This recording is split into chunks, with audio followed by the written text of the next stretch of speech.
রাজনীতি বলতে কি, আমি তো সবসময় ন্যায়ের পক্ষে। আমি একটি বিষয় বিশ্বাস করি, আমি যখন চলচ্চিত্র অভিনেতা হিসেবে, একজন পরিচালক হিসেবে, একজন প্রযোজক হিসেবে আমি সবসময় ন্যায়ের পক্ষে, ন্যায়ের প্রতিষ্ঠায় এক কথা। যারাই ন্যায়ের কথা বলবে আমি তাদের সাথেই আছি।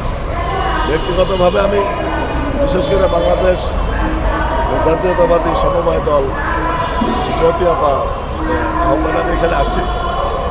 এসে আসলে দেখলাম সত্যিকার অর্থে এই মুহূর্তে আমাদের এদেশের সংস্কৃতি, এদেশের ভাষা, আমাদের এদেশের জাতীয় ইস্যু নিয়ে বিভিন্ন দেশ বিভিন্নভাবে কথা বলছে।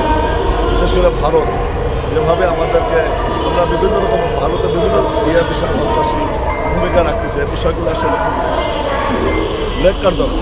আপনি জানেন আমাদের সংস্কৃতি অঙ্গন আজ দীর্ঘদিন যাবত আমরা বিভিন্ন পরিস্থিতির শিকার দেখেছেন আপনারা।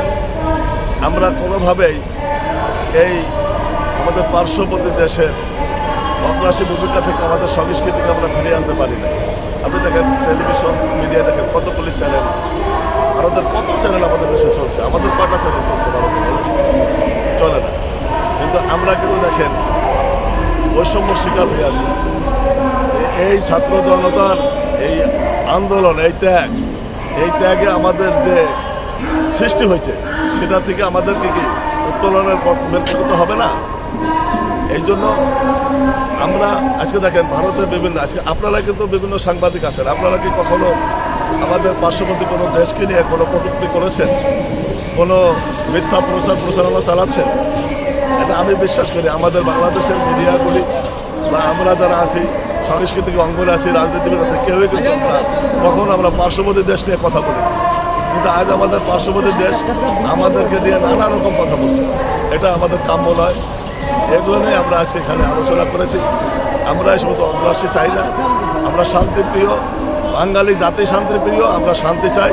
আর সংখ্যালঘু শব্দটা বাংলাদেশের সংখ্যালঘু কেন হবে? এই যে কিনে যারা তুলছে এরা ভুল তুলছে আমি বিশ্বাস করি। কারণ আমাদের দেশে হিন্দু, মুসলিম, বৌদ্ধ, খ্রিস্টান আমরা একে অন্যের ভাই, একে অন্যের সাথে কাঁধে কাঁধ মিলিয়ে বসবাস করি। আমাদের দেশে তো এটার কোনো বৈষম্য নয়। এটা নিয়ে যারা কথা বলছে নিশ্চয়ই তারা ভুল বলছে, মিথ্যা বলছে। আমরা শুধু মিথ্যাচার থেকে সবাই পরিত্রাণ পাক। আমাদের বাংলাদেশের মানুষের ভিতরে বিভিন্ন রকম উস্কানিমূলক কথা বলে দিয়ে তাদেরকে উত্তেজিত করুক, এটা আমরা চাই না। আমরা শান্তিপ্রিয়, শান্তি চাই। এখনো আমরা দেখতে পাচ্ছি যে ইন্ডিয়া বাংলাদেশের ষড়যন্ত্র করেই যাচ্ছে বাংলাদেশে। আর সেটা আপনি একজন ভূমিকা হিসাবে আমার আরেকটা প্রশ্ন যুক্ত করতে চাই। কিন্তু আর্টিস্ট, নায়ক বলেন বা ভিলেন বলেন, রাজনীতির সাথে কি যুক্ত দরকার আছে কি রাজনীতি করার?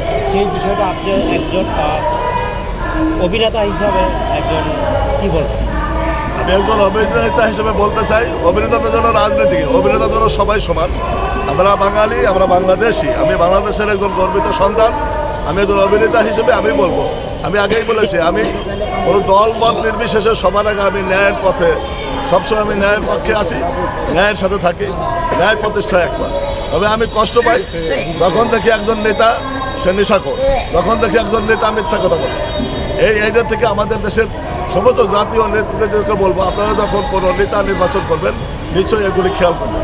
কারণ আমরা এই মানে জুলাই মেসাকারের পরে তোমাদের ছাত্র আন্দোলন এত ত্যাগে আমরা যে বৈষম্যহীন বাংলাদেশ করতে চাই, সে লক্ষ্যে আমরা এটাই আমি বলতে চাই। আমাদের ইন্টারভিউ শেষ না করতে হবে জন্য না, উনি রিপন ভাই